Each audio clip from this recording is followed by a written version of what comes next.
Hello friend, good morning. সকলে কেমন আছো? আশা করি সকলে ভালো আছো। পিউ দেবাশিসের ফ্যামিলিতে সকলকে ওয়েলকাম আর অনেক অনেক ভালোবাসা। আজকে তোমাদের নতুন একটা ব্লগ নিয়ে চলে এলাম।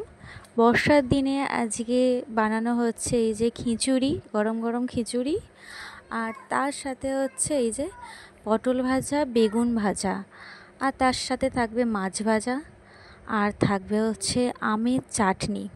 ঠিক আছে, দেখতেই পাচ্ছ আকাশ মেঘলা, বৃষ্টি পড়ছে। আর বৃষ্টির দিনে হচ্ছে এরকম যদি থাকে খিচুড়ি। এই যে দেখো ফুলকপি ভাজছি, ফুলকপি দিয়ে সয়াবিন দিয়ে খিচুড়ি, মানে একদম জমে যাবে যাকে বলে।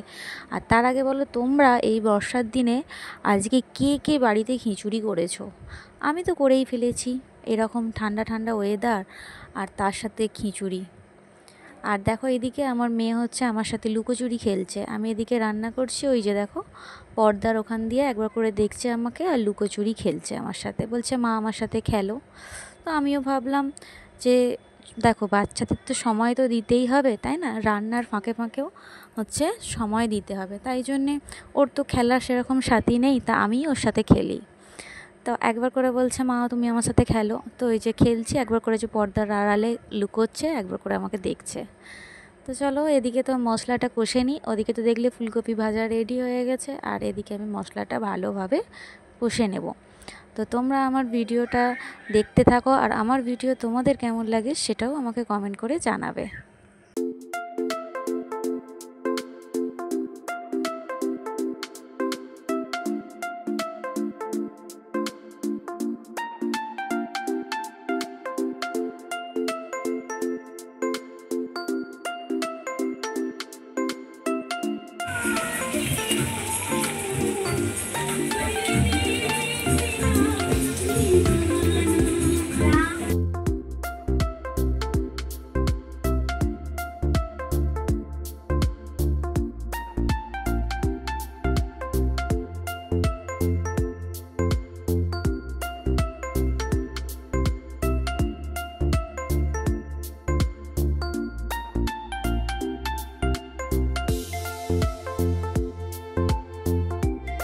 তো বন্ধুরা, রান্না তো হয়েই গেছে।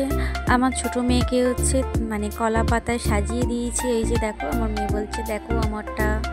ও তো বেগুন ভাজা খায় না, পটল ভাজাও খায় না, তাই জন্য মাছ ভাজা দিয়ে খাচ্ছে।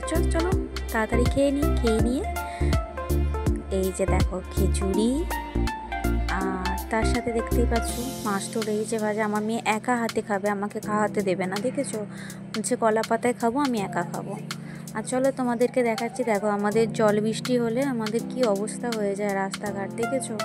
এখন তো তবু অল্প কাদা হচ্ছে, পরে হচ্ছে না পুরো বৃষ্টিতে এটা ডুবে যায়, পুরো রাস্তাটা মানে এক হাঁটু জল হয়ে যায়। পুকুর তো সামনে, পুকুরটা পুরো ডুবে যায়, সেই কারণে এইটা পুরো জল উঠে আসে। মানে আমাদের বাড়িটাতেই যে উঠতে পারে না, নিচে পর্যন্ত জলটা থাকে, যেহেতু আমাদের বাড়িটা অনেকটা উঁচুতেই। আর দেখতে পাচ্ছ মানে এই ওয়েদারে জলটা মানে পুকুরের জলটা পুরো ঝিল লাগছে, পুকুরটা এত সুন্দর দেখতে লাগছে, আর ঠান্ডা হাওয়া দিচ্ছে। মানে কি বলবো, মানে এইরকম জায়গাতে শুটিং করতে হয়, এত সুন্দর, মানে মনে হবে যেন ঝিলের ধারে আছে। অনেকে এটা ঝিলই মনে করে মানে দেখলে। তো বন্ধুরা, আজকের ভিডিও তোমাদের কেমন লাগলো আমাকে তো কমেন্ট করে জানিও। আর ভিডিওটা আমি আজকে বেশি বড় করলাম না, শুধু বলতে পারো এটা এখান পর্যন্তই তোমাদের দেখানোর জন্য ওয়েদার, আর ওয়েদারে আমি কি রান্না করলাম সেটা দেখানোর জন্যই আজকের ভিডিও। তো বন্ধুরা, যারা নতুন তারা প্লিজ আমাকে সাবস্ক্রাইব করে দিও, আর পাশে থেকো, আমিও তোমাদের পাশে থাকবো। আর আমার যেহেতু কমেন্ট অফ হয়ে গেছে, আমি কাউকে কমেন্ট করতে পারছি না, আর কমেন্ট অন হয়ে গেলেই আবার আমি সকলকে সাপোর্ট করব। তো বন্ধুরা, ভালো থেকো, সুস্থ থাকো, আর বাড়ির সকলে ভালো থেকো। চলো আমি এখানে ভিডিওটা শেষ করলাম।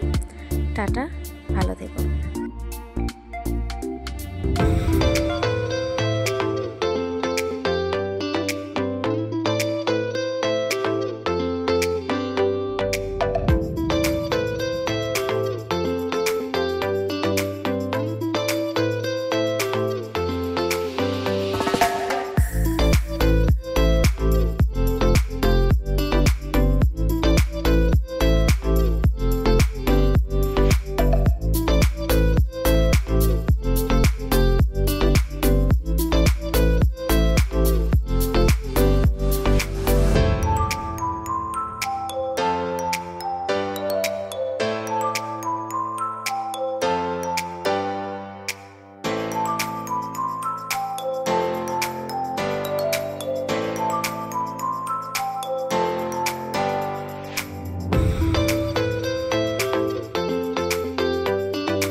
তোমাদেরকে এই পুরো ভিউটা দেখানোর জন্যই ভিডিওটা আমি এত দূর পর্যন্ত রেখে দিলাম। তো দেখে নিও ভিডিওটা।